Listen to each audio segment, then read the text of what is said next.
우리가 마지막 결산에 대한 말씀을 나누고 있습니다. 제가 10월 달에 갑자기 아파서야 예기치 않은 제가 자랑하는 것 중에 하나가 있다라고 하면 그래도 건강을 자랑할 수 있었다 이렇게 생각했는데 갑자기 아픔이 왔고요. 또 주변에 계신 분들이 갑자기 병원에 입원하시고 또 다치시고 뭐 이런 계속 그런 사건들 속에서 또 뭐 감기가 걸려서 교회를 못 나오고 뭐 이런 것들이 하나님께서 우리에게 미리미리 보여주시는 것 아니냐 그런 생각을 해봅니다. 지난 금요일은 어느 교회 장로님이 소천하셔서 장례 예배에 참석을 했댔습니다. 근데 그 장례 예배 때에 많은 이제 분들이 오셔서 그분을 사실 연세로 비하면 아직은 청춘인 이제 70이 막 되신 분이기 때문에 요즘에 그 나이로 보면은 참 젊으신 거죠. 그분을 기리면서 그분에 대한 평가가 그 장로님은 우리 교회에서 별명이 하나 있었다고. 어린 아이들도 그 장로님을 보면 그 장로님이 좀 머리가 이제 벗겨진 것 같아요. 그래서 대머리였고요. 그런데 그 대머리 할렐루야 아멘 장로님 이렇게 불렀대요. 그러니까 그 장로님은 모든 예배 때마다 할렐루야 아멘을 그냥 연발하시는 거예요. 그죠? 우리가 참 아멘하기가 참 쉽지 않잖아요. 그죠? 네, 못하시잖아요 이렇게. 근데 그분은 계속 아멘 할렐루야를 얼마나 뭐 예배 때 그렇게 하셨으면 그 어린아이와 같이 예배드리지 않는데도 불구하고 어린아이들조차도 대머리 할렐루야 아멘 장로님 이렇게 불렀다라고 하는 이야기를 그 조사 시간에 나누는 것을 들었습니다. 그래서 우리가 어떻게 보면은 그 장로님의 그 이 땅에서의 그분이 떠나고 나서의 결산이라고 할까요? 그 평가는 그 장로님을 아마 아시는 분들은 그 교회 분들은 생각할 때마다 대머리 할렐루야 아멘 장로님 그분은 그렇게 말씀을 사모하고 하나님을 그토록 찬양하기를 원해서 입으로 연발 아멘 할렐루야를 하셨던 그 장로님이라고 하는 그런 결산의 결과가 남지 않을까 그런 생각을 해봤습니다. 우리가 12월 첫째 주에는 마태복음 25장 14절에 30절 말씀을 중심으로 오랜 후에 결산할세라고 하는 말씀의 제목을 함께 나누어 봤습니다. 우리가 결산의 기준을 그때 두 가지로 생각해 봤는데 하나님께서는 사람마다 자기 재능에 따라서 직분을 맡겨 주셨다라고 하는 거예요. 그러니까 우리에게 직분을 맡겨 주실 때 그냥 막 맡겨 주시는 것이 아니라 재능에 따라. 그러니까 우리가 어떤 직분을 맡았을 때 이 또 목사님이 나를 일을 시키려고 하는구나 그렇게 생각하면 그게 짐이에요. 그건 직분이 아닙니다. 그건 짐이에요. 하나님께서 주의 종을 통해서 내 안에 재능이 있음을 아시고 재능에 따라서 이 직분을 맡겨주셨구나 이렇게 받아들여야 됩니다. 근데 그 재능을 맡겨주시고 직분을 맡겨주셨는데 두 번째 뭐냐면 왜 맡겨주셨느냐? 우리를 믿고 신뢰하기 때문에 맡겨주셨다라고. 우리 누가 누구를 믿는다라고 하는 것은 뭐죠? 신뢰한다라고 하는 것은 나를 실망시키지 않을 거라고. 내가 누구에게 무엇을 부탁했는데 저 사람이 이 일을 행하지 아니하고 나를 실망시킬 거다. 그럼 맡기지 않죠. 하나님께서 우리에게 맡겨주실 때는 우리를 믿고 신뢰해서 맡겨주셨다. 그것은 하나님을 실망시키지 않을 것을 믿었다라고 하는 것입니다. 그리고 우리가 12월 둘째 주일에는 마태복음 13장 24절에 30절, 36절에서 43절을 중심으로 추수 때까지 함께 자라게 두라라고 하는 말씀의 제목을 나눴습니다. 그래서 우리가 포인트는 함께 자라게 두라고 하는 거예요. 함께 자라게 두라. 우리가 교회라고 하는 우리가 생각하는 이 공동체의 그 어떤 정의를 잘 아셔야만 됩니다. 그래야 교회 다니면서 실족하지 않아요.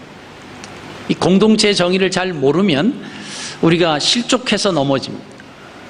대개 실족해서 넘어지는 이유가 사람 때문에 넘어지는 경우가 참 많습니다. 근데 우리가 지난주에 함께 나누셨던 그 마태복음 13장에 있는 그 말씀은 함께 있는 거예요. 무엇이요? 알곡과 가라지가 함께 있다라고 하는 거예요. 그게 교회 공동체입니다. 그러면 알곡이 가라지를 보면은 실족할 수 있어요. 아니 어떻게 교회 다니면서 저럴 수가 있느냐? 아니 어떻게 직분을 맡았는데 저럴 수가 있느냐? 아니 오랫동안 교회 다녔는데 어떻게 저럴 수가 있느냐? 그러면서 이제 상처를 받습니다. 처음엔 그게 안 보여요. 처음에 안 보이고 내가 예수님 믿고 나서 구원받았다라고 하는 그 기쁨 때문에 열심히 자기가 일을 해 나갑니다. 일을 해 나가다 보면은 이제 거기에 어느 정도 익숙해지면은 주변이 보이게 됩니다. 그죠? 우리가 처음에 면허증을 따고 여러분 그 차를 몰고 도로로 나가면 오직 보이는 게 내 눈앞에 있는 도로밖에 안 보입니다. 그래서 이제 좀 익숙해지면은 주변에 건물도 보고요. 뭐 이렇게 두리번두리번 이게 다 시야에 들어오는 거예요. 근데 초보자가 돼가지고 그 어느 길을 지나왔는데 누가 먼저 거기 오면서 이런 뭐 다리 이런 건물 봤느냐 그러면 그거 볼 겨를이 없는 거예요. 여러분 우리 신앙도 그와 비슷합니다. 처음엔 열심히 나만 해서 막 가다 보면 어느 정도 시간이 지나면 이제 눈이 이렇게 보이는 거예요. 보면서 나만 달려가고 있네? 아니 저 사람은 나보다 오래됐고 직분도 있고 그런데 왜 저러지? 이제 이런 마음이 들기 시작하면 실족하는 거예요. 그래서 마태복음 13장에 있는 말씀처럼 지난주에 우리가 나눈 말씀처럼 공동체 안에는 어떻게 한다? 함께 있는 거예요. 그래서 어떤 사람을 봐야 되겠어요? 자, 알곡을 봐야 되겠어요? 가라지를 봐야 되겠습니까? 둘 다 보면 안 돼요. 하나님만 봐야 돼요. 왜? 알곡도 온전한 게 아니에요. 그죠? 알곡이 100% 온전한 게 아닙니다. 가다가 실수할 수도 있고 그럼 또 실망해요. 그러니까 공동체에 와서는 누구를 봐야 된다? 하나님만 봐야 돼요. 사람을 바라보면 안 돼요. 그죠? 그리고 우리가 자꾸 기대를 가지고 그게 아니에요. 그래서 공동체 속에서는 나를 불러주신 하나님께서 내게 맡겨주시고 나를 신뢰하고 믿어서 맡겨주신 나는 그 일만 계속 처음 그 마음을 가지고 끝까지 다른 거 볼 필요 없어요. 내게 맡겨주신 그것만 내가 최선을 다해서 다. 야, 너 얼마 벌었냐? 얼마 남겼냐? 그 달란트 맡은 사람이 그거 확인하지 않았습니다. 그냥 자기 것만 최선을 다 하는 거예요. 넌 왜 그 땅속에 파묻냐? 여러분 그 판단은 누구 할 거예요? 주인이 오셔서 주인의 몫입니다. 근데 우리가 자꾸 주인의 역할을 하려고 그래요. 판단하려고 하고 심판하려고 하고 너는 왜 그러냐? 자꾸 그러다 보니까 유행하는 말이 있어요. 어떤 말이에요? 너나 잘하세요. 너나 잘하세요. 그래서 우리가 하나님만 바라보고 나갑니다. 자, 그 마귀에게 연결된 가라지의 모습이 두 가지로 말씀을 드렸습니다. 그 가라지가 섞여서 사는 이유가 뭐냐? 그죠? 알곡 가운데 가라지가 있는 것은 가라지 편에서도 유익이 될 거 하나도 없어요. 왜? 마지막 때에 주인이 알곡을 걷어들이지 가라지를 걷어들이지 않을 겁니다. 이게 거기서 있어봐야 사실은 어떻게 보면은 아무런 유익이 없습니다. 근데 있는 목적이 뭐냐? 이유가 뭐냐? 모든 알곡들을 넘어지게 하기 위해서 있다는 거예요. 알곡이 넘어진다고 자기에게 이익되는 건 없어요. 그러나 그게 사명이 자꾸 넘어지게 합니다. 그리고 불법을 행하게 만든다. 이것은 뭐죠? 하나님의 말씀이 기준이 아니라 사람의 삶의 기준으로 자꾸 마음을 돌이키게 하는 겁니다. 그러다 보니까 우리의 마음이 자꾸 누구를 만나서 어떤 대화를 하느냐에 따라서 자꾸 흔들리게 되어 있습니다. 내가 긍정적인 마음을 가지고 있으면요, 긍정적인 마음 잡게 돼요. 그렇죠? 우리가 세상에 나가 살아갈 때 어떻게 살아갈 것인가, 크리스찬으로 어떤 삶을 살아갈 것인가, 그래서 거기서 인정받고 신뢰받고 그래야 하나님의 영광을 드러냅니다. 그건 좋아요. 근데 자칫 잘못하면 우리가 그런 명제 아래 우리가 끌려갈 수 있다는 거예요. 끌려가다 보면 우리의 신앙을 통해서 그들에게 영향을 끼치는 것이 아니라 신앙이라고 하는 것이 그들에게 이렇게 볼모로 잡혀서 우리는 그냥 힘없이 끌려다니는, 그러면서 힘들어하고 괴로워할 수밖에 없는 그런 상황에 놓이게 됩니다. 자, 오늘 본문 말씀은요, 우리가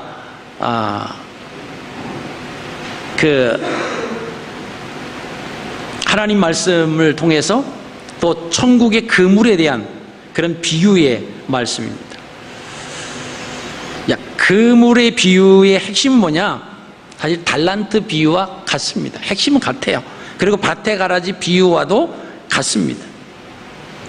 2000년 전에 주님께서 오셔서 예수 그리스도를 믿는 사람들이 구원받는다라고 하는 그 메시지는 2000년이 지난 지금에도 변함이 없습니다. 동일합니다.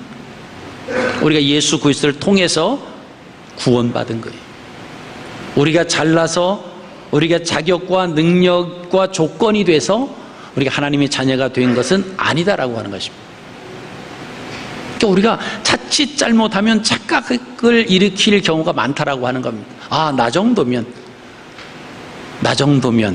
이 정도면 괜찮아. 아니에요. 하나님 앞에서는요, 우리는 아무것도 아닙니다. 예수님 믿기 전에도 우리는 아무것도 아니었고요, 예수님 믿고 나서도 우리는 하나님 앞에서 아무것도 아닙니다. 오직 하나님의 은혜로 살아갈 뿐이다라고 하는 거예요. 그게 우리 삶 속에서 늘 인식되고 있어야, 그래야 우리가 겸손한 마음으로 하나님 말씀에 귀 기울이며 살아갈 수가 있다라고 하는 것입니다. 여러분, 히브리인의 땅에서 시작한 천국은요, 혈연이나 지연이나 사회 구조를 사실은 뛰어넘습니다. 어떤 특정한 시대나 종족의 제한을 받지 않는다라고 해요. 온 인류를 하나님은 다 구원받기를 원하십니다.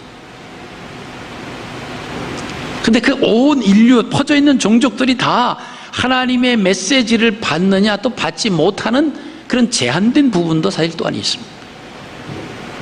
여러분, 그 중에서 제가 어릴 때 보면 우리 연로하신 장로님들이 기도하실 때 보면 꼭 하시는 말씀이 있어요. 천에 하나 만에 하나 우리를 택하여 주시고, 이런 표현을 했습니다. 그게 무슨 말인지 사실 가슴에 와 닿지 않았어요. 아니, 내가 오늘 주일이어서 교회 왔는데 뭘 천에 하나 만에 하나 뭘 택해 주셨나? 내 발로 걸어서 왔고 내가 교회 다니고 싶어서 왔는데, 그럼 그런 마음을 가졌어요. 얼마나 교만하고 얼마나 내가 가지고 있는 건강과 내 생각으로 내가 교회를 찾아왔다, 이렇게 생각을 하니까 그 말씀이 귀에 와 들리지도 않았고 가슴에 와 부딪히지도 않았습니다. 시간이 지나고 말씀을 알고 나니까 정말 하나님께서 나를 택해 주시고 불러주시지 않았다라고 하면 나는 지금도 마귀의 자녀가 돼서 세상 속에서 마귀의 종로로 다며 살아가고 있었겠구나 라고 하는 것을 깨달으니까 정말 하나님께서 천에 하나 만에 하나 그 중에서 택하여 주심을 감사할 수가 있었습니다. 여러분, 그 감사가 우리에게 늘 있어야 돼요.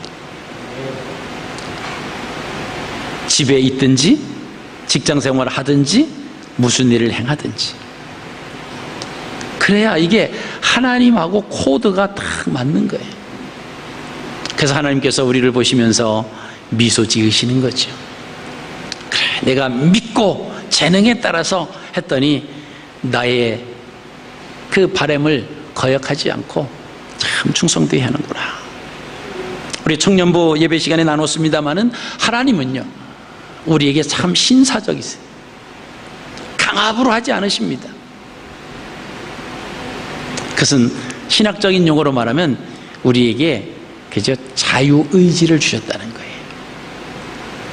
결정권을 우리에게 주셨다라고 하는 겁니다. 신앙생활은요, 누가 말하면 그러죠. 아니 교회에서 뭐 돈 받는 것도 아닌데 뭐 이런 말이 맞아요. 교회 나오시면 돈 받는 게 아닙니다. 돈 받고 일하는 게 아니에요. 그래서 하나님의 일은 난 죽어도 못합니다. 그러면 못해요. 그래도 해야 됩니다. 아니면 잘립니다. 이건 세상의 어떤 뭐 물질이나 어떤 구조적으로 그렇게 조직이 된 사회에서는 통할지 모르지만 하나님 그러지 않으세요. 우리에게 할 수 있는 능력과 하나님은 얼마든지 우리를 신뢰해서 우리에게 주시지만 그것을 최종적으로 수락하고 오케이하고 그 일을 감당하는 것은 우리 인간들이에요. 그 받아놓고 또 안 할 수도 있어요. 그것도 자유입니다. 그러나 마지막 때 결산을 한다라고 하는 거예요. 오늘 말씀을 보시면요, 천국은 그 비밀을 발견한 사람에게는 보물과 같아서 기필코 얻어야 한다라고 하는 것입니다. 그런데 많은 사람들에게 이 비밀이 아직도 감춰져 있는 경우가 많아요. 그래서 아직 세상에서 하나님을 모르는 사람들은 그 비밀이 감춰져 있는 거예요. 발견되지 못해서 거기에 목숨을 걸지 못하고 하나님께 나오지 못하는 거죠. 여러분, 오늘 이 주일에 주님제에 나와서 예배 드린다라고 하는 것을 가만히 생각해 보십시오. 우리가 얼마나 많은 그런 장애물들을 뛰어넘고 모든 사건과 우리 마음속에서 막 그 갈등하고, 야, 뭐 다음 주에 나가자, 쉬자, 힘들다, 피곤하다, 이 일을 해야 되고 뭐 여러 가지 그런 많은 일들을 사실은 다 뛰어넘고 우리가 주님 앞에 나온 거예요. 그 나온 이유가 뭘까요? 하나님께서 나를 사랑하시고 내가 이 하나님 앞에 나가서 예배 드리는 것에 나는 그 어느 것도 비교될 수 없다라고 하는 것에 마음이 우리가 컸기 때문에 우리가 이 자리에 나온 줄로 믿습니다. 만약 그렇지 않았다라고 하면 이 자리에 나올 수가 없어요. 다른 것에 마음이 빼앗기고 그러면 다른 곳에 가 있을 수밖에 없다라고 하는 것입니다. 자, 오늘 그물 비유를 보시면요, 천국이라고 하는 교회 안에도 이렇게 두 종류가 있다라고 합니다. 지난 시간에 알곡과 가라지가 있는 것처럼 오늘도 말씀을 보시면요, 쓸모 있는 거와 쓸모 없는 고기. 자, 그 가라지 비유에서도 함께 있었습니다. 자, 이제 그물을 내려서 많은 고기를 이렇게 그물 안에 끌어올려서는 그 고기 중에서 쓸모없는 고기를 가려낸다라고 하는 거예요. 자, 이게 마지막 때 결산의 모습이다라고 하는 것을 여러분 기억을 하시기를 바랍니다. 오늘 49절 말씀을 보시면요, 의인 중에서 악인을 갈라낸다라고 하는 말씀이 있습니다. 우리가 이 말씀을 늘 기억하셔야 돼요. 의인 중에서 악인을 갈라낸다라고 하는 것은 그리스도인과 비그리스도인이 나누어진다라고 하는 것이 아닙니다. 그리스도인들 중에서 스스로 그리스도인이라고 착각하는 자들을 갈라낼 것이다라고 하는 뜻이에요.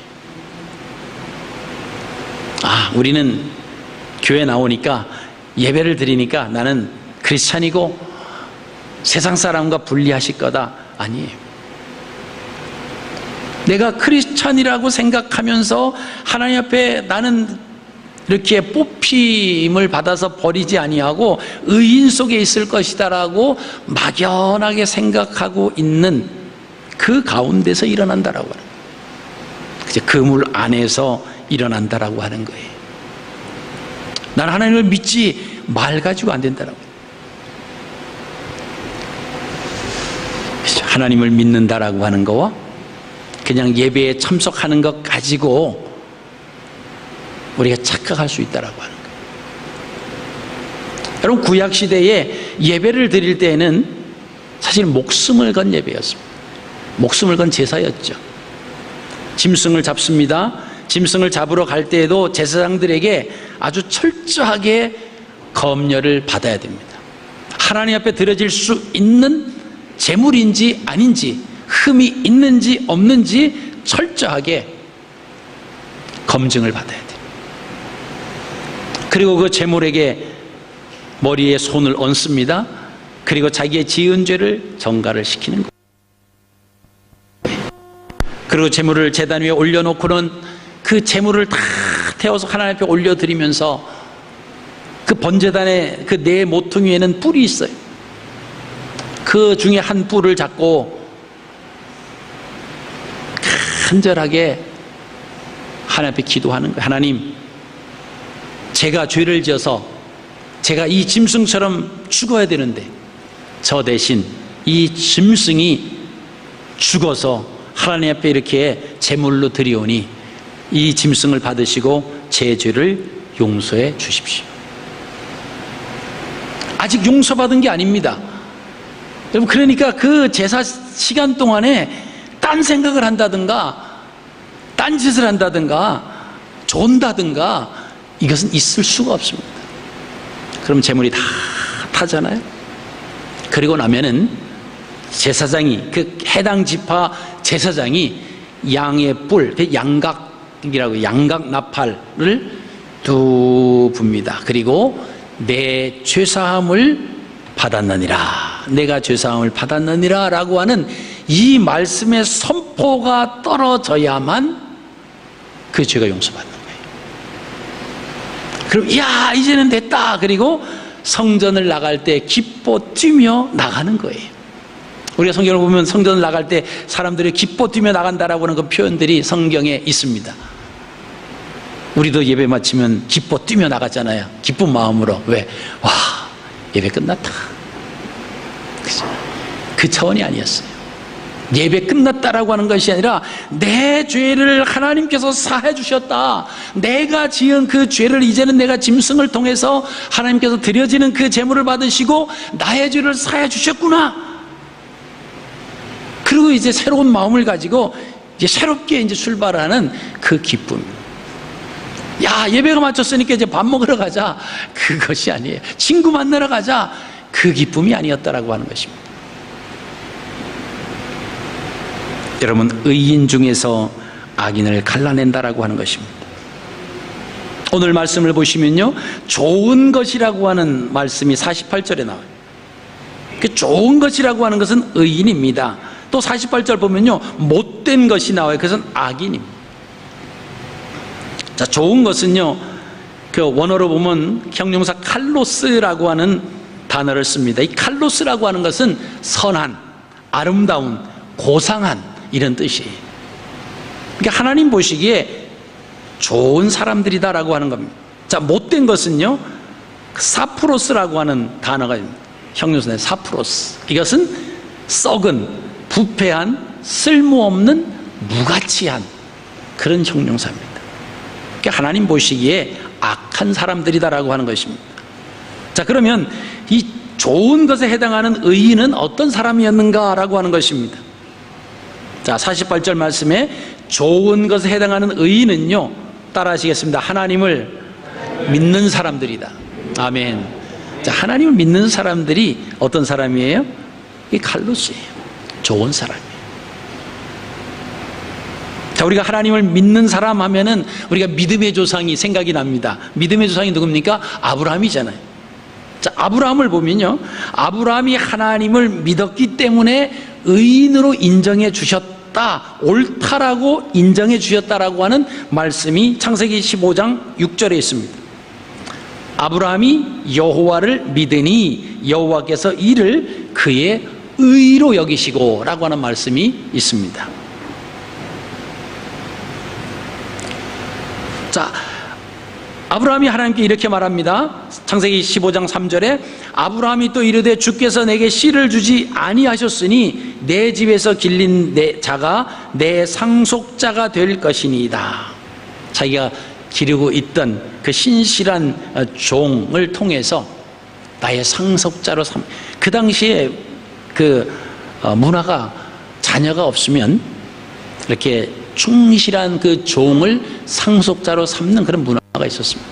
아브라함이 하나님께서 내게 씨를 주지 않으셔서 내가 그러면 충실된 그런 나의 종을 나의 상속자로 해야 되지 않습니까? 하나님이 그렇게 말씀하십니다. 창세기 15장 4절에 여호와의 말씀이 그에게 임하여 이르시되 그 사람이 내 상속자가 아니라 내 몸에서 날 자가 내 상속자가 되리라. 자, 하나님의 약속의 말씀을 듣고 믿었습니다. 그래서 의롭게 여겨주셨어요. 근데 시간이 지나도록 하나님의 그 약속의 말씀이 응하지를 않습니다. 나의 상속자를 통해서 복을 받게 하시고 또 하나님이 뛰어나게 하시고 창대케 하시고 바닷가의 모래와 같이 수많은 그 복받은 후손들을 해주시겠다고 약속해 주셨는데 이 후계자가 태어나지 않습니다. 그 당시 문화를 생각하는 거예요. 내가 자꾸 이게 생각 없이 지혜 없이 그냥 멍청하게 있으면 안 되겠다.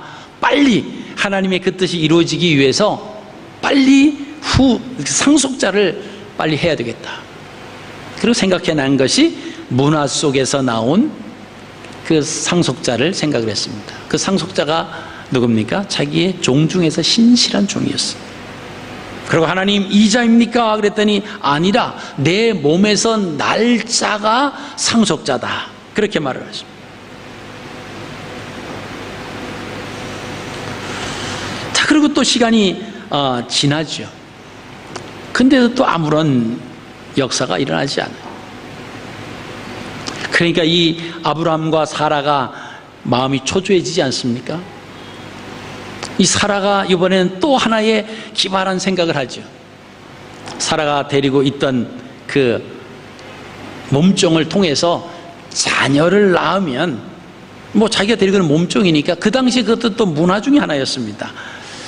이 본 부인이 자녀를 낳지 못하면 부인이 데리고 있는 몸종을 통해서 자녀를 낳으면 그 몸종이 부인에 속해 있기 때문에 종이 낳은 자녀도 이 주인의 자녀로 할 수 있는 그런 또 문화가 있었습니다. 그러니까 사라가 남편에게 이야기를 합니다. 자, 내 몸에서 난다라고 했으니까 저 엘리에셀 그 종은 아니고 나는 하나님이 태를 열어주지 않아서 자녀가 낳지 못하니까 그럼 내 몸종을 통해서 자녀를 낳으면 당신의 씨가 맞지 않느냐? 당신 몸에 낳은 거 아니냐? 그러니까 아브라함이 하나님을 믿다가 하나님의 말씀을 신뢰하기보다는 이제는 사라의 말에 귀를 기울입니다. 그리고 일을 저질러요. 그리고 자녀를 태어납니다. 여러분, 그 사건이 일어나고 하나님께서요 삐치셨어요. 그래서 이스마엘이 태어나잖아요. 그래서 하나님은 13년 동안 아브라함에게 나타나지 않았어요.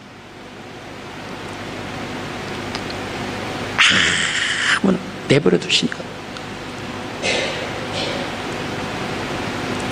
그 뭐죠? 하나님께서 분명히 내 몸에서 난 자가 내 상속자가 될 것이다 말씀하셨으면 무에서 유를 창조하신 하나님, 불가능을 가능케 하시는 그 하나님을 믿었어야 되는데 자꾸 인간적인 방법을 동원하다 보니까 일을 저지르는 거예요. 하나님이 입 다물고 계십니다. 얼마 동안요? 13년 동안. 아브라함이 불러도 대답이 없습니다. 아브라함이 나타나지도 않습니다.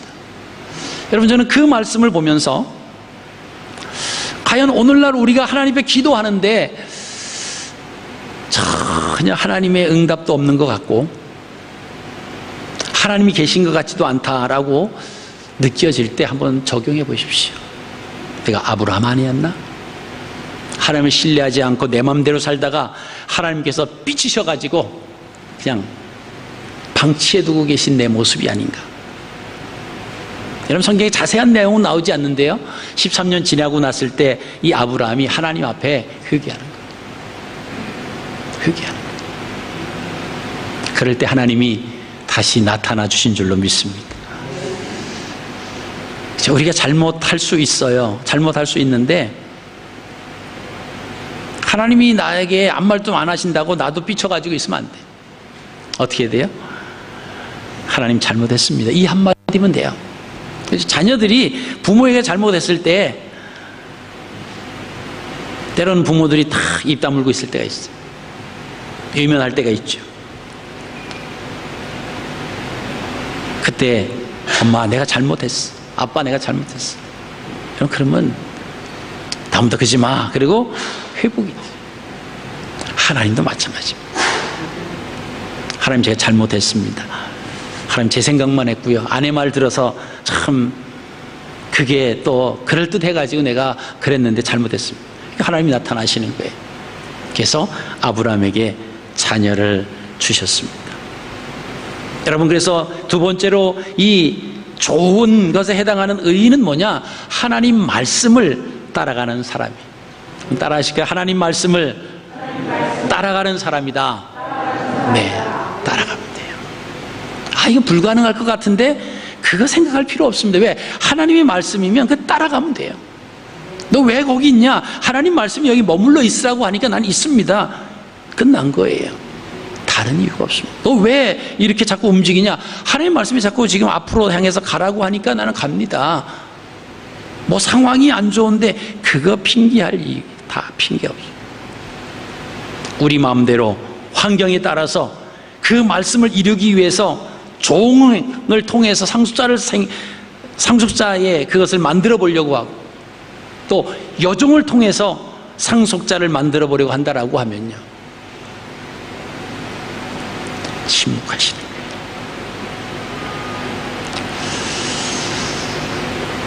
아브라함이 하나님의 부르심을 받고 75세였잖아요. 그리고 이삭을 낳은 지가 아브라함이 100세예요. 25년 걸렸습니다. 그 사이에 13년이라고 하는 하나님의 침묵 시간이 있었어요. 전 그 생각해 봅니다. 25년 중에서 13년은 필요치 않은 기간이었다라고 하는 거예요.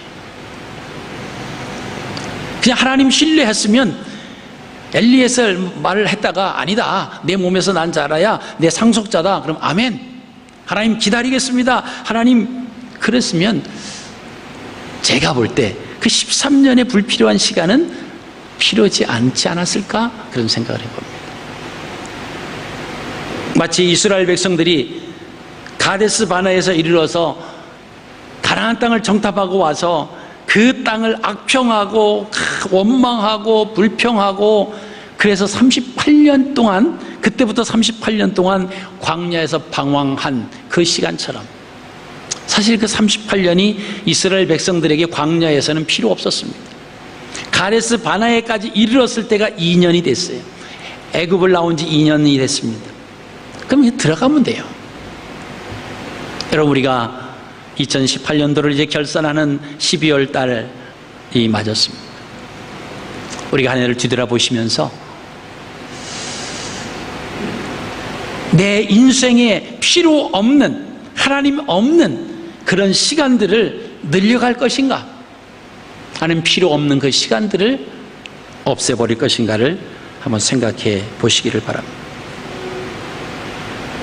오늘 48절 보면 또 못된 것에 해당하는 악인이 나옵니다. 자, 그 악인이라고 하는 것은요,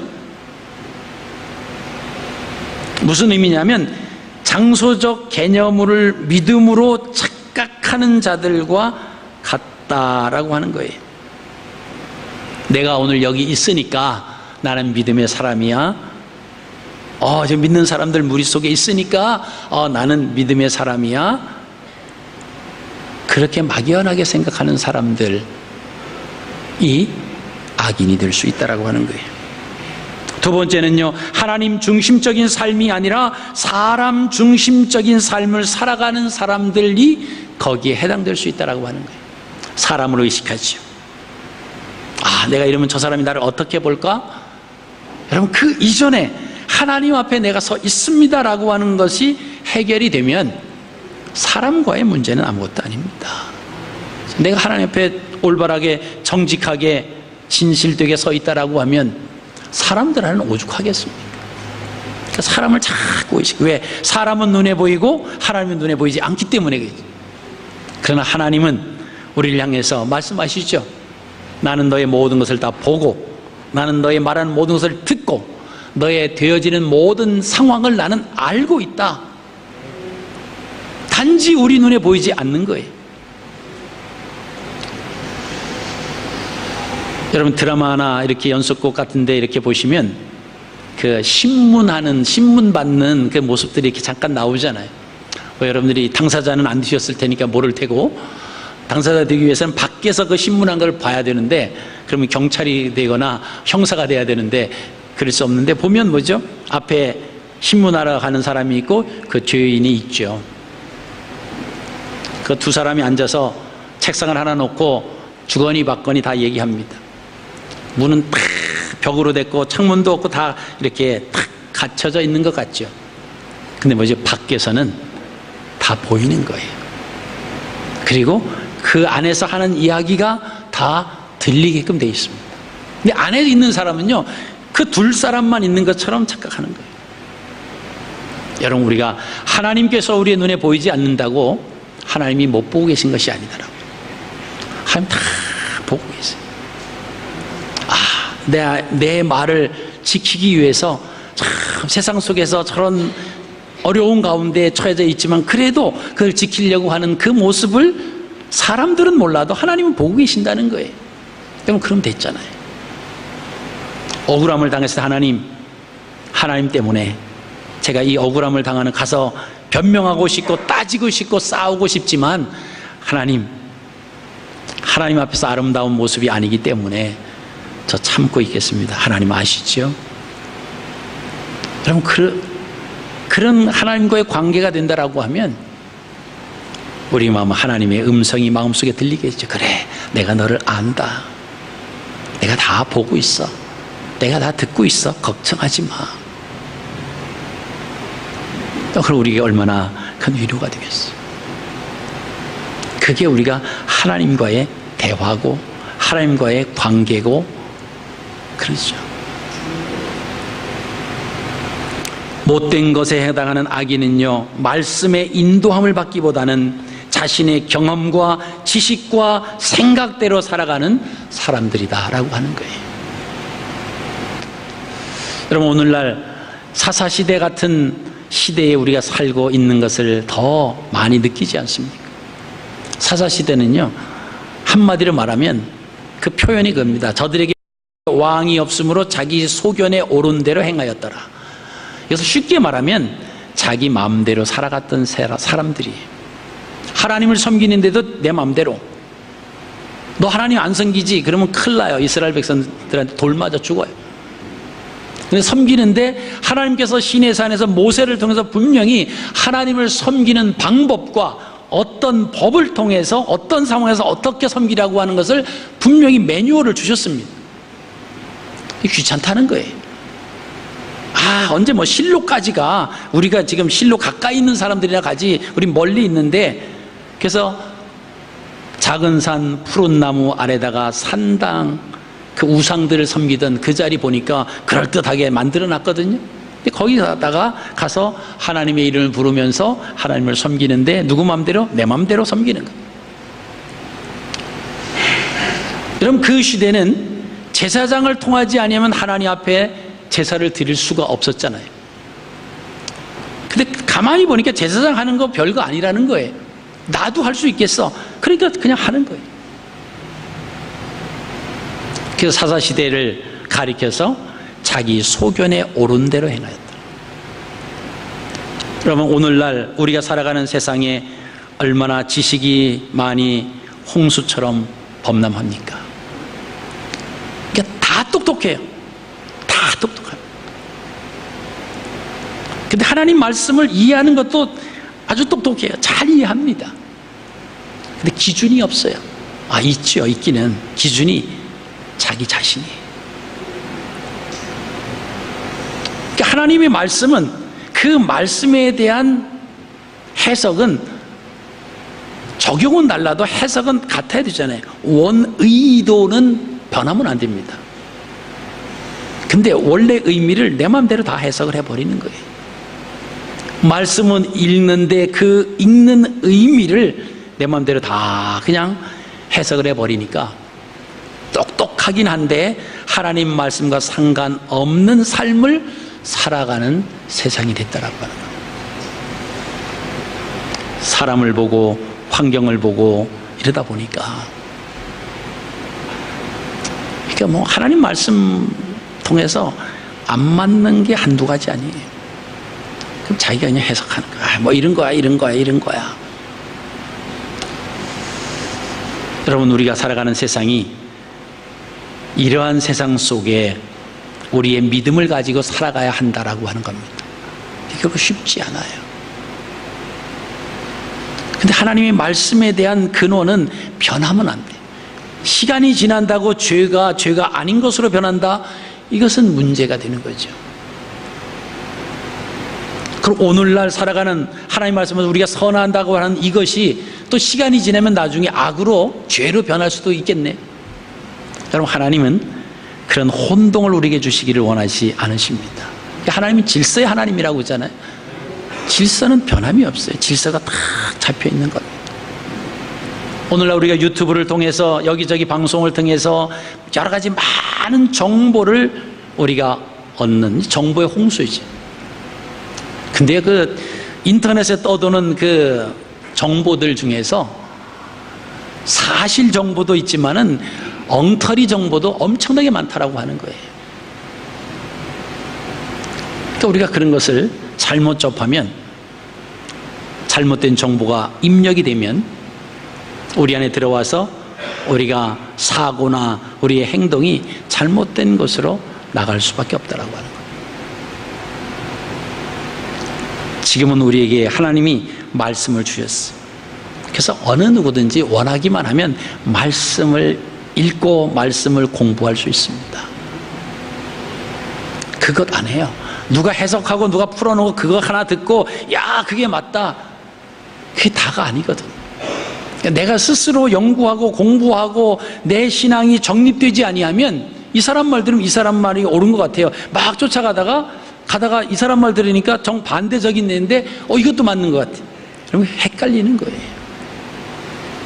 말씀의 홍수 같지만 그 말씀을 통해서 우리를 혼미케 하는 세상이 바로 우리가 살아가는 세상입니다.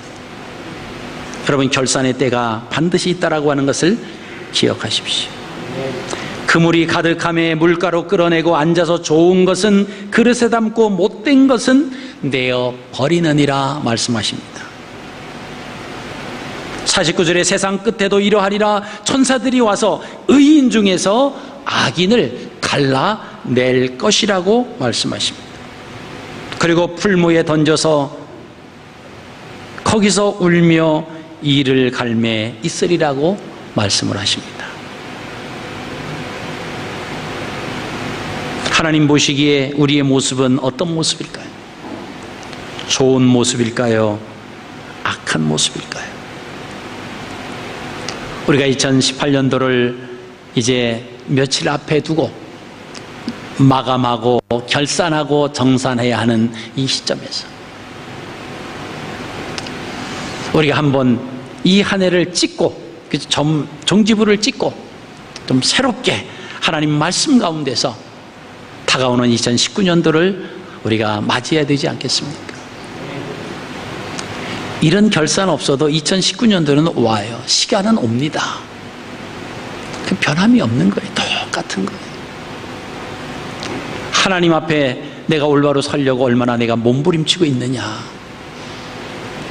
세상 사람은 다 자기 소견에 옳은 대로 이 말하고 저 말하고 막 소견에 옳은 대로 살아가고 있는 그런 삶 속에서 하나님 말씀을 중심으로 살아가기 위해서 여러분, 우리가 몸부림치지 않으면요, 우리는 속고 또 속고 내 자신에 의해서도 속고 다른 사람에 의해서 속을 수밖에 없다라고 하는 것입니다.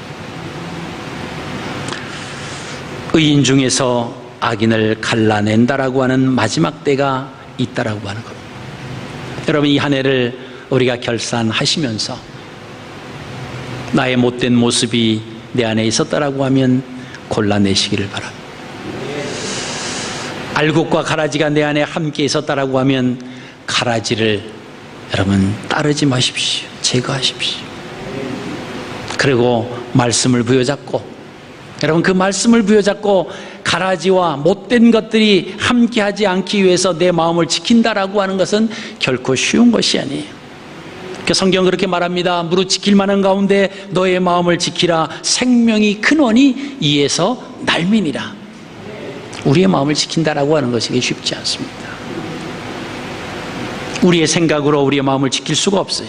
기준이 자꾸 흔들리기 때문에 그렇습니다. 하나님의 말씀을 중심이 돼서 우리의 마음을 올바로, 하나님이 우리를 믿고 우리의 재능을 따라서 그 귀한 우리의 삶, 이 땅에서의 삶, 우리의 사회 속에서의 삶, 공동체, 교회라고 하는 공동체 속에서의 삶, 맡겨진 그 직분을 통해서 하나님 앞에 영광을 돌리는 그러한 하나님의 백성으로 살아가시는 저와 여러분들이 되시기를 주님의 이름으로 축복합니다.